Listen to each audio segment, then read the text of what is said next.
اور امام کی شخصیت دیکھو.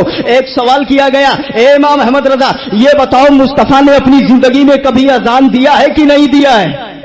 یاد رکھیے گا یہ سوال علامہ شامی سے بھی ہو چکا تھا. یہ سوال در مختار میں بھی موجود ہے, یہ سوال رد المحتار میں بھی موجود ہے, یہ سوال صاحب ترمذی کے کتاب کے اندر بھی موجود ہے.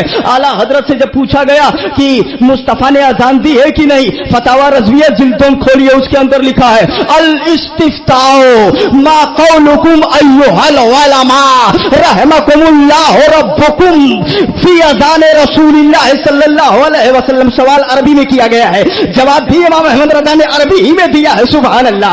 سوال کوئی عالم تھا سائل, اس نے عربی میں بہترین عربی کا جاننے والا, اس نے سوال کیا ہے. یاد رکھیے گا یہی وجہ ہے جب امام احمد رضا قلم اٹھاتا ہے تو جواب میں ہاں نہیں کہتا ہے, جواب میں نہیں کہتے. جب قلم اٹھتا ہے تو علم کا سمندر ابھر پڑتا ہے. اس لیے کہ سوال کرنے والے علماء ہوا کرتے تھے, دانشور بھی ہوا کرتے تھے. اب اعلیٰ حضرت نے قلم اٹھایا. اب ذرا دیکھیے سائل سوال کر رہا ہے عربی میں, ما قولکم ایھا العلماء رحمکم اللہ ربکم فی اذان رسول اللہ صلی اللہ علیہ وسلم هل هو اذن صلی اللہ تعالی علیہ وسلم بنفسه ولو کان مرہ فی عمرہ. کیا مصطفیٰ نے کبھی اذان دیا ہے یا نہیں دیا ہے؟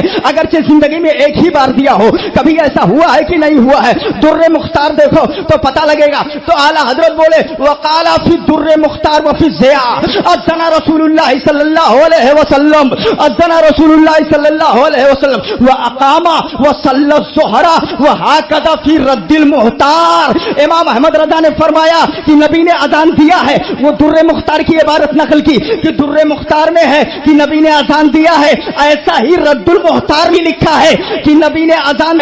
اس کے بعد اعلیٰ حضرت آگے لکھتے ہیں واخرج الترمذی اذن رسول اللہ, ترمذی نے بھی فرمایا ہے کہ مصطفیٰ نے اذان دیا ہے. اس کے بعد آگے لکھتے ہیں ولیکن وہ وجدہ فی مسند امام احمد بن حنبل مانا قولہ اذن امر بلالا فاذن بلال. سبحان اللہ.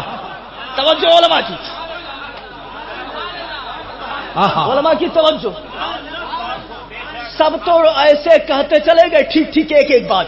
در مختار نے کہا نبی نے اذان دیا, رد المختار نے کہا نبی نے اذان دیا, ترمذی نے کہا نبی نے اذان دیا. وہ جزم بہ نووی نے اسی پر جزم فرمایا ہے کہ نبی نے اذان دیا. آگے چلتے چلتے مسند امام احمد بن حنبل کی عبارت سے سب گڑبڑ ہو گیا, بات ٹکرا گئی. مسند امام احمد بن حنبل میں آیا ومانا قولہ اذن امر بلالا فاذن بلال.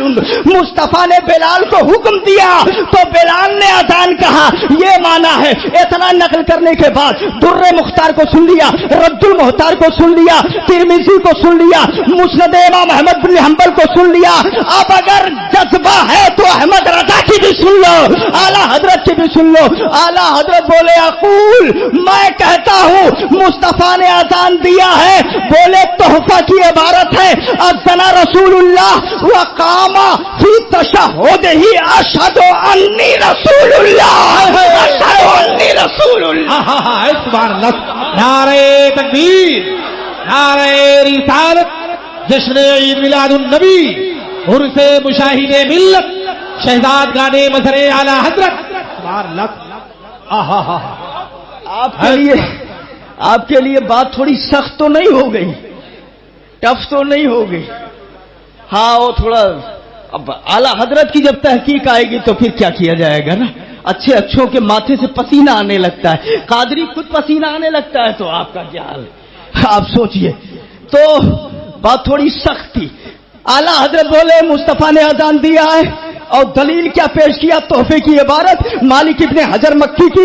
بولے اس میں ہے اشہد انی رسول اللہ. اگر بلال اذان دیے ہوتے تو انی رسول اللہ کہنا کفر ہوتا, کسی اور کو جائز ہی نہیں ہے, یہ مصطفیٰ ہی ہو سکتے ہیں.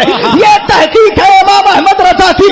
جہاں در مختار ختم, رد المختار خاموش, ترمذی خاموش, نووی خاموش, احمد رضا کا قلم چلتا ہے.